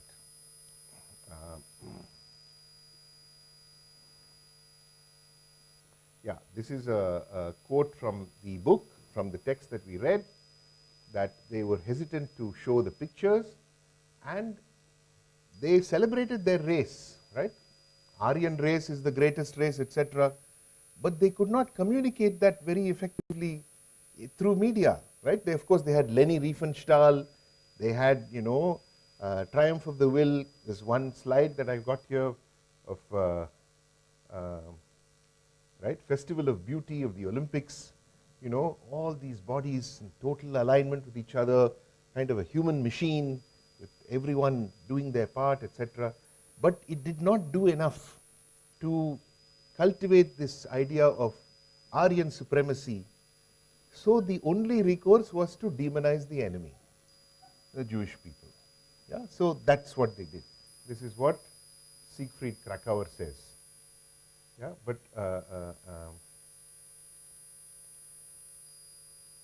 so initially anti-Jewish activities were almost as taboo as concentration camps or sterilization, and this is a point Kracauer makes, quoted in Christian Delage. The image seems to be the last refuge of violated human dignity. That you cannot show violated human dignity on the, people, they're not able to absorb it. We have to ask today in the wake of Gaza whether that is still true. So there is an evolution perhaps. We see Israeli soldiers broadcasting images of their destruction. So you should expect, dunya badalta rehta hai. What was there then is not there now.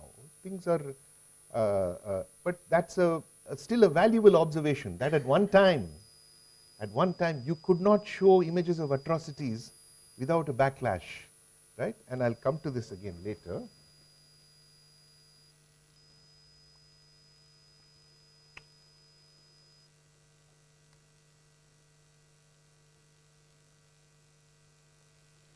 In essence, the cinematic narrative cannot harm human dignity without repudiating itself. But when you harm human dignity, you repudiate the cinematic narrative itself.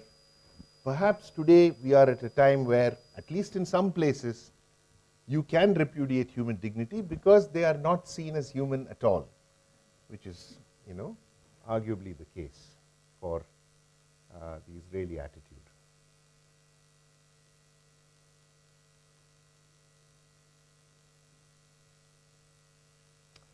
Nuremberg trial opening. This is, wanted to show you a bit of this, but I don't know if we have the time, and maybe I'll send it to you and you can see Justice Jackson's very stirring, very powerful opening address, the Nuremberg trial. And the point that Delage is making is that once you bring the media into the courtroom, the relationship between law and media is revealed to be a theatrical relationship. It is not a natural relationship. Every element of it is staged. Every aspect of judicial dignity, judicial power, jurisprudential status, all of that is a media phenomenon. You climb many steps, you look up, the judge is sitting many feet above you, wearing these robes.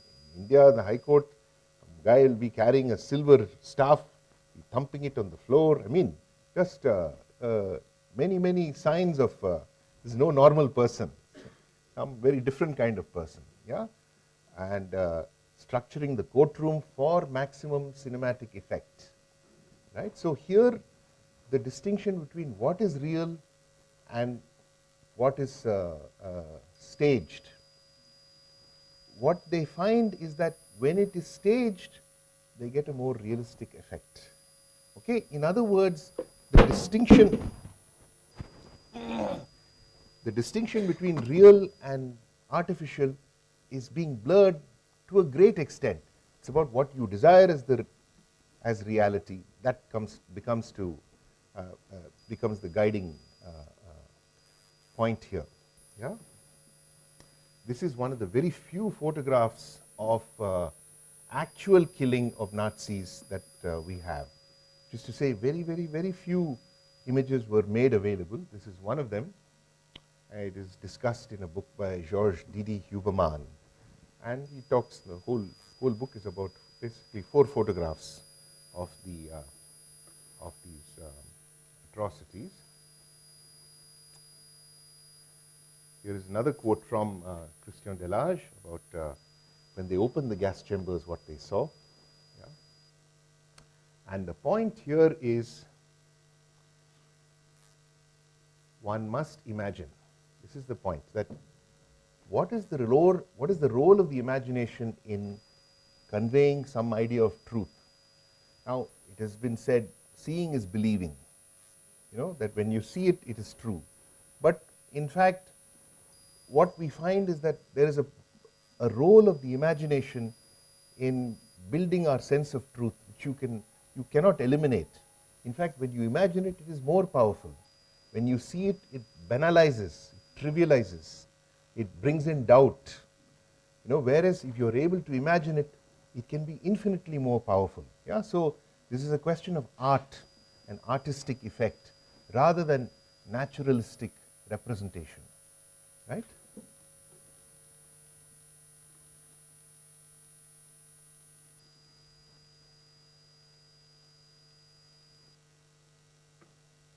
Primo Levi quote. Now this is what I wanted to sort of have a discussion about. Maybe we can do this after lunch. What examples can we find from India that are relevant? What I wanted to do was to ask you to break up into groups of 3 or 4 and to come up with maybe a couple of examples of events or incidents that have happened. Perhaps violence is the issue, but it is somehow inappropriate for it to be broadcast for some reason or other. And very often that is about context. In one context it's okay, in another context it's not okay. Yeah, and here I wanted to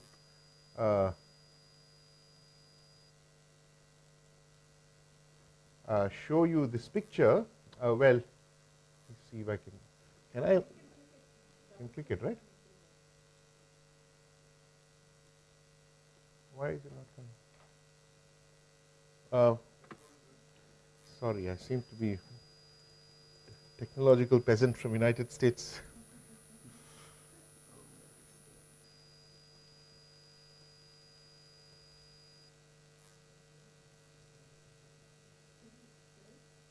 Yeah. It's just a 2-minute video. I'll play it, and that's something for you to think about. Yeah. Now,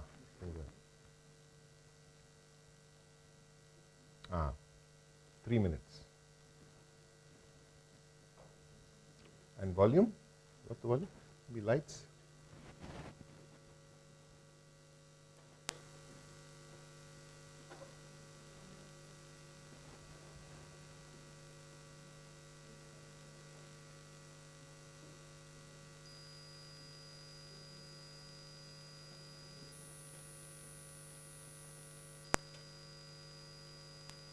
No volume or what?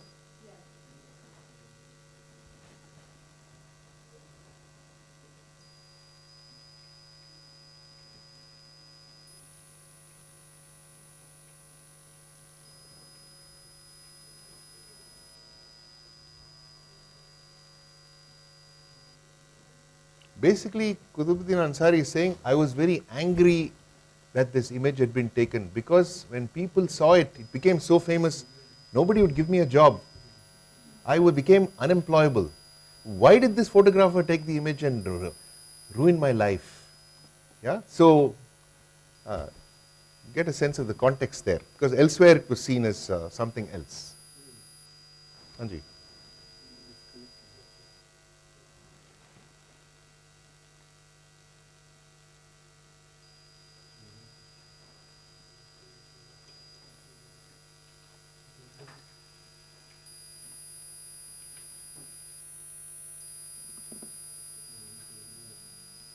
I can send you the link. Maybe I'll do that. Yeah, they can watch it, and you have the. You can share the PPT with them. Yeah, this is slide number 21 or so. And what I found interesting was that the BBC reporter herself seemed clueless about this question of context. Yeah, so she is making him meet the photographer. And Ansari is extremely angry. He wants to shout at him, but then of course many years have passed. They become friendly here.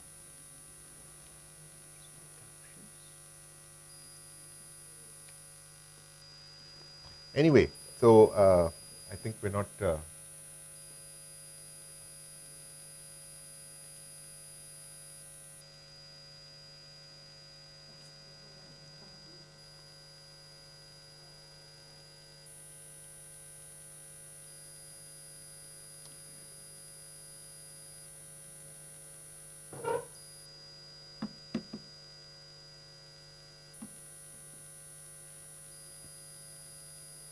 Yeah, okay. Well, I think we'll just turn it off since nothing is coming. All right, so we can reconvene for Q&A after lunch for a bit. Yeah.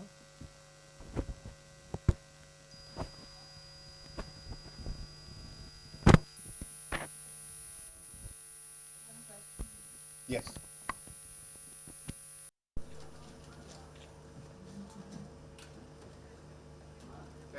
Yes, sir.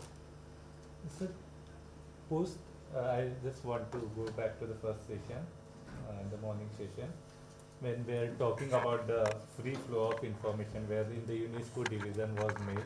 So, at that time in the post, right after the post-World War, the ideology was also attached to the communication, right? Where information comes before the production, and that has also been reflected into the Habermas philosophy of communicative practice. So when we are talking about here, the free flow of information was introduced here in the UNESCO. So was it just for the sharing of the intelligence, or what was the idea of state behind it, or the and what was the ideology attached to this? Yeah. Thank you. Very good question. Until probably the mid-1970s, from the post-World War II period, from 40s onwards, there was an enormous enthusiasm about communication. If you look at the literature of the time, you'll find that even in Indian social science, communication was a buzzword. If you use it, then it's more sexy. Like media today to some extent, you will find people bringing in the word communication where it's not doing much, it's not clarifying much, but it shows they are in tune with the times. That communication is the slogan of the age, communication era. You have Norbert Wiener, the founder of the cybernetics. This is the age of communication. Yeah. Now, in his book, Cybernetics, Norbert Wiener says, this is the age of communication and control. See, there is no communication without control. You need a control system. With the control system, you can communicate, but you must regulate. Otherwise, there is nothing going. Right?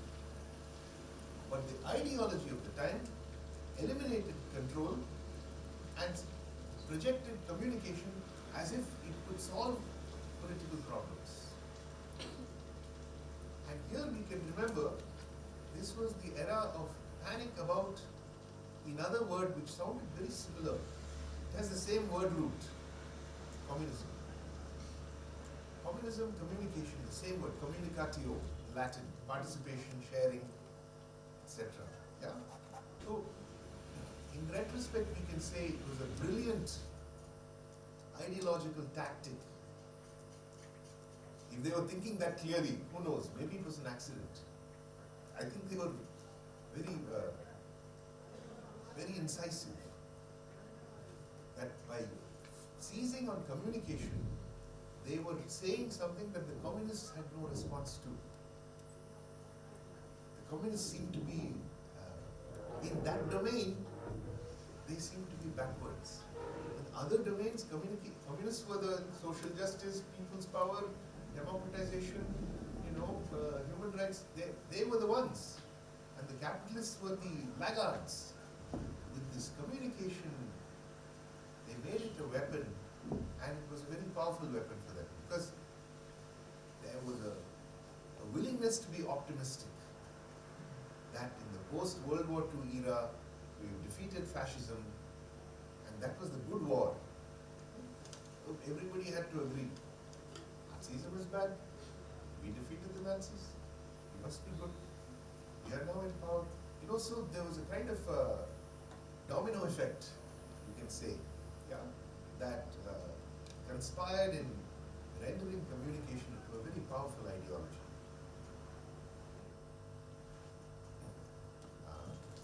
And today, I think we are at a time when we can see that it is not our ideology today. We are having doubts about it, at a minimum.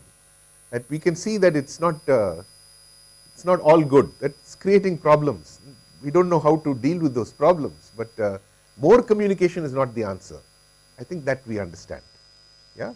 So in a sense, this is a period marker. That was the age of unbridled communication. Now we are moving into some other era. Yeah.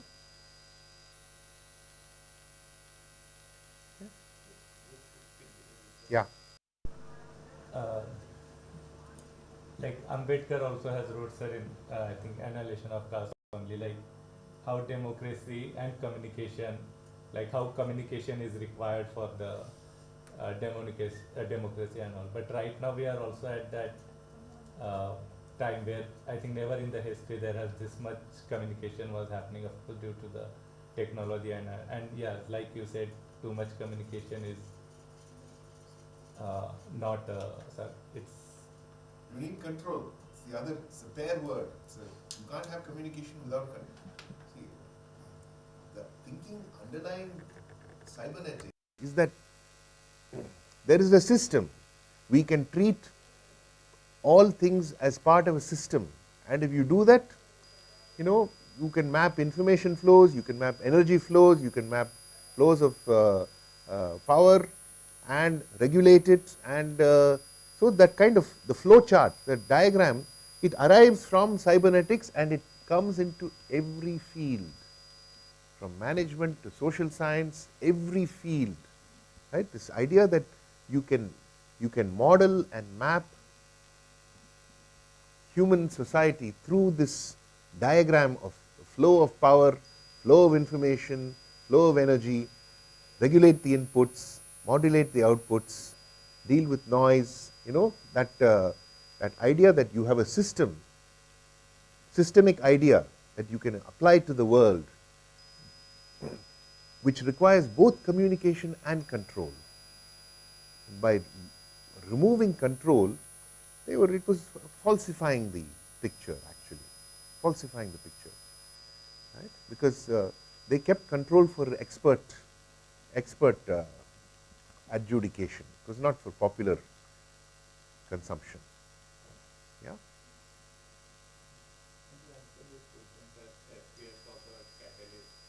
Yes. What was the catalyst behind that fighting violence? Can you also say that it was during that era revolutions were happening in terms of Algerian revolution and all, and in US also rise of black panther in so-called If I had to say one catalyst, I would say it was fear of communism. Yeah, communication beat communism in a way, but there's a tremendous irony there because they have the same meaning, same word root, same, tremendous irony there. Yeah.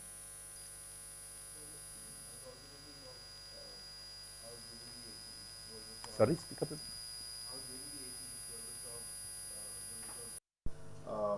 Policy of glasnost, which is transparency, is almost trying to cope up with the idea of communication how to handle communism in a communication-driven world order.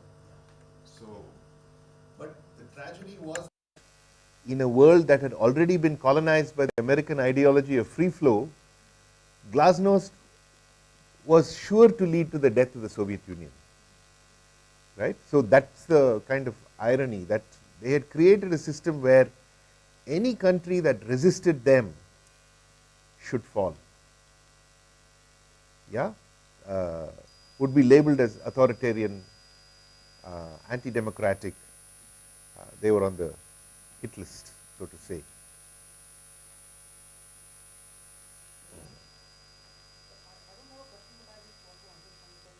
You made a very interesting point that when we are tracing the history of modern media, at least in American counterpart, so you said the allegory of Plato, all that we have to forget, and then you said the origin could be traced back to mid-20th century. Yeah. So I have a question here, because there are very popular newspapers like The Post, Washington Post, yeah, then New York Times. Yeah. So all of them, if you look at the founding date, it goes back to 1950s. So then why we are 19th century. I don't know about Post. New York Times 19th century.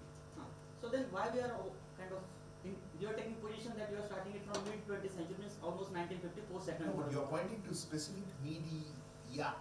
Yes, but I'm saying the category of media as something that can stand for society, that can stand for the world as a whole. That is a new thinking that comes up in the American century, so-called, which is post-World War II. Yeah. Until then, so Justice Jackson, the same Justice Jackson, gives a Supreme Court judgment where he says, every medium is a law unto itself. In other words, you cannot say media as if it has one law, one rule, one way of understanding. Not possible. Every medium is a law unto itself. Yeah. So that shows that this assumption we have that where is the media in the 16th century, where is it in the 10th century? No, no. It comes even after this Justice Jackson decision of 1940s. Right? It's that new.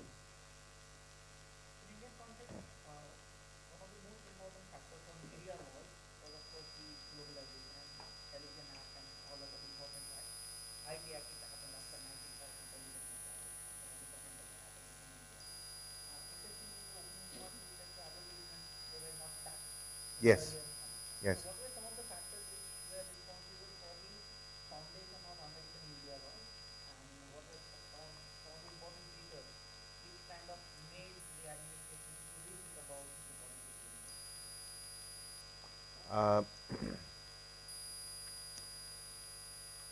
So the 1936 Communication Act has been extensively discussed by different authors. Robert McChesney and others before him, Eric Barnow, yeah, that this was the last major battle to reserve part of the public airwaves for public use. Yeah, the public is the landlord, but they are being treated as tenants who have to pay high rent. That is the effective outcome of the kind of laws the United States has introduced, which is we will give the license, you have to watch these channels, and you have to spend 1/3 of your time watching advertisements. So that is the rent that you are paying, right? And opposed to that, there was an idea that we'll have public broadcasting, public education. Defeated. It was defeated in 1936. Yeah, some false propaganda, this, that. So in general, it is a business culture, right? That's not something, it's not aberrant from US history. Their politics has always been driven by business interests. And so, to the extent that communication is able to, as I said, by treating communication as a free entity, they were able to colonize the continent. And that served the government very well, because it was a white settler colonialism, which meant also it was racially divided. It was all those assumptions were embedded in it. You look at Hollywood cinema, maybe until recently, if you saw a general scene in the urban cityscape, if you look very casually, you will think, oh, racially diverse, black, white, brown, all these colors. If you look closely, they are all white people. The play of color, light and shadow is being used to suggest that it's diverse, but it's not. Because the thought was that the sight of black people in large numbers will be offensive to the audience. And that was, I think, very influential in shaping American consciousness. You know, that black people suggest criminality, they're threat to law and order, they're dangerous, they're, you know. Now, it was not everybody's opinion. So, the 2008 election, when Obama, first African American, became president, who voted for Obama? It was the cities. So, it was the understanding that more liberal people are in the cities, suburbs, rural areas, Republican. They were able to use that, and Obama was able to be elected. But now we are seeing the backlash to that. Yeah? Yeah.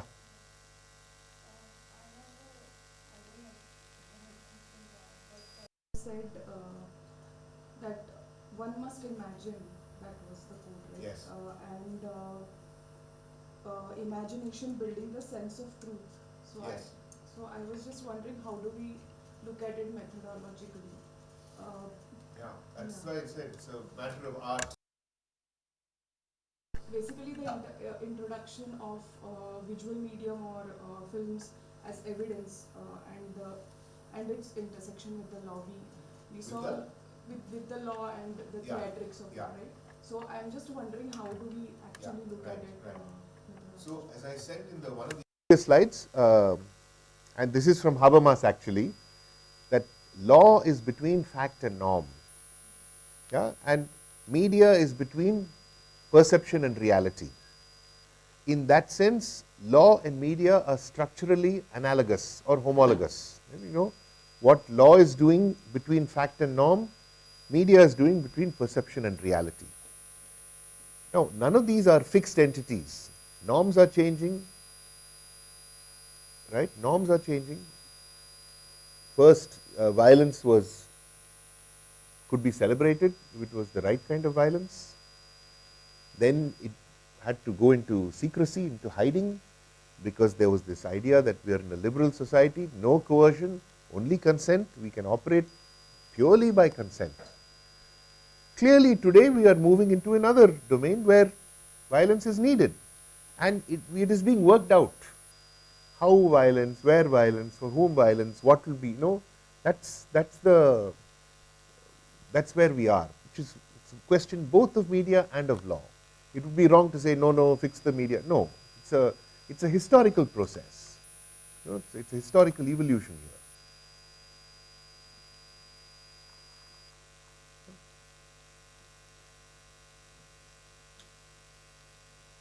here. Okay.